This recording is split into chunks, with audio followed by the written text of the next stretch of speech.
안녕하세요. 하늘을 달리다입니다. 오늘은 지난 조비 4분기 실적과 반대로 아처의 4분기 실적에 대해 살펴보는 시간을 갖도록 하겠습니다. 사실 발표 첫날 아처 홈페이지에 게재된 내용만 봤을 땐 아처가 지난 12월 발표한 여러 성과에 비해 내용이 없어서 다소 기대 이하라는 생각이 들었는데요. 이번에 자료 정리를 하며 어닝콜 내용까지 살펴본 뒤엔 생각이 바뀐 부분이 있는데 뒤에서 자세히 말씀드려보도록 하겠습니다. 먼저 주요 하이라이트를 살펴보면 크게 세 가지인데, 첫 번째는 중동에서의 사업과 연계되는 것으로 런치 에디션이란 프로그램을 통해 FA 형식 인증과 별개로 기체 판매를 진행하겠다는 내용입니다. 단순히 기체만 판매하는 것이 아니라 구매 지역의 조종사, 엔지니어, 운영팀을 모두 제공해 상업 서비스 운영이 가능하도록 풀패키지 형태로 내놓은 프로그램인데요. 현재 생산 중인 기체 한 대를 연말까지 아부다비 항공이 제공하고, UAE에서 상업 서비스를 시작하기 위해 지속적으로 기체를 인도해 올 여름부터 운항 테스트를 시작하겠다는 계획입니다. FA 형식 인증을 완료한 뒤 미국 내 서비스를 시작하기까지 최소 1년 반 이상 소요될 것으로 전망되기 때문에 그 간극을 메우기 위한 전략으로 활용할 것으로 보이는데요. 아처 같은 경우는 조비보다 속도감 있는 사업 실행을 중시하는 만큼 미국의 기타 지역에 빠르게 사전 작업을 거친 뒤 동시다발적인 사업 진행을 추진하는 것으로 생각됩니다. 이런 부분은 FA를 통해 기체의 완결성을 보증받는다 하더라도 실제 사업을 시행하는 지역의 특성에 맞게 또다시 검증하는 단계를 미리 진행함으로써 다만 몇 개월이라도 빨리 상업화를 진행하고자 시행하는 것인데요. 이미 릴륨이나 볼로콥터 같은 유럽계 UAM 업체들이 무너진 상태에서 현금 소모가 빠른 UAM 업계의 선두를 차지하기 위해 아처는 조비보다 뒤처진 기술력을 발빠른 사업 실행력으로 만회하려는 모습이 보입니다. 두 번째는 올해 최대 10대의 기체를 제작할 것이란 계획을 내놓은 것입니다. 현재 제작 중인 기체 한 대를 비롯해 월 2대씩 총 10대를 제작한 후 그중 3대는 테스트용으로 활용하고, 나머지 7대는 앞서 말씀드린 런치 에디션용으로 중동에 보낼 예정인데요. 조비가 올해 월 한 대의 생산 목표를 세운 것보다 훨씬 많은 기체를 생산해내겠다는 목표를 밝힌 셈인데, 이 부분이 아처의 주가의 결정적인 포인트가 될 것으로 보입니다.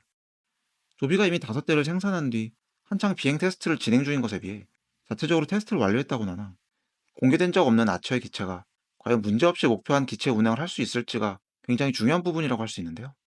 어쨌든 스텔란티스와 협업을 진행하면서 제조 기술력이 아예 없는 회사로 보이진 않지만 호언장담한 만큼 기체를 제대로 생산해서 운영할 수 있을지가 앞으로 아처의 주가를 판가름할 중요한 지점으로 보입니다. 세 번째는 지난 12월에 발표했던 안드릴과의 독점 파트너십 계약 체결 내용입니다. 아처가 지금껏 조비보다 높은 주가 상승률을 누릴 수 있었던 핵심 성과인데, 지금껏 전기 수직 이착륙기에서 조비에 비해 뒤처진 이미지로 평가받던 아처가 하이브리드 파워트레인을 장착한 수직 이착륙기를 안드릴과 협력 개발하기로 하면서 순식간에 새로운 사업 영역에서 조비와 동등하거나 더 앞선 위치에서 경쟁을 하게 되었는데요. 조비도 이 점이 걱정된 것인지 이번 4분기 어닝콜 때 이미 조비는 국방부에 납품을 하고 있는 상태이고 하이브리드 기체를 마련할 것임을 강조한 바 있는데, 이 방위 산업의 규모가 아처가 밝힌 바에 따르면 수조 원에 이르는 대규모 사업이기 때문에 AI 방산 업체인 안드릴과 제대로 차세대 하이브리드 기체를 생산해낸다면 아처의 기업 가치는 생각 이상으로 크게 계산될 수 있을 것으로 보입니다. 일단 이비톨로 승부를 내기 어렵다 판단한 아처이기 때문에 빠르게 개발을 완료할 것으로 예상되는데, 아처에선 18개월 내에 개발을 완료하겠다 밝혔지만 안드릴이 오하이오주에 짓고 있는 아스널원 생산 공장이 26년 7월 완공 예정임을 고려할 때 좀 더 빠르게 개발이 완료되지 않을까 생각됩니다. FAA 형식 인증은 다소 부진한 모습이었는데요. 현재 진행 중인 4단계에서 필요한 적합성 검증 문서 중 13%를 승인받았다고 했는데, 전체 4단계 과정의 13%가 아닌 제출 문서의 13%이기 때문에 실제 인증 과정은 한창 못 미치는 상태로 보입니다. 아처도 이 점을 잘 알고 있어서 어닝콜에서 사비시스로부터 FAA 승인도 되기 전에 생산을 10대나 하는 게 맞냐는 식의 질문을 받았을 때 나는 분기마다 FAA 인증을 몇 퍼센트로 완료했냐 같은 얘기를 나누고 싶지 않다. 실제 항공기를 어떻게 생산하고 수익을 내는 사업인지가 중요하다는 뜻의 말을 했는데요.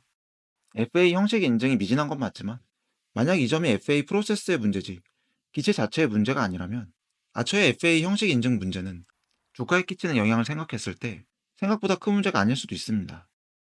재무적인 면에선 전분기 대비 큰 특이사항은 없었는데요.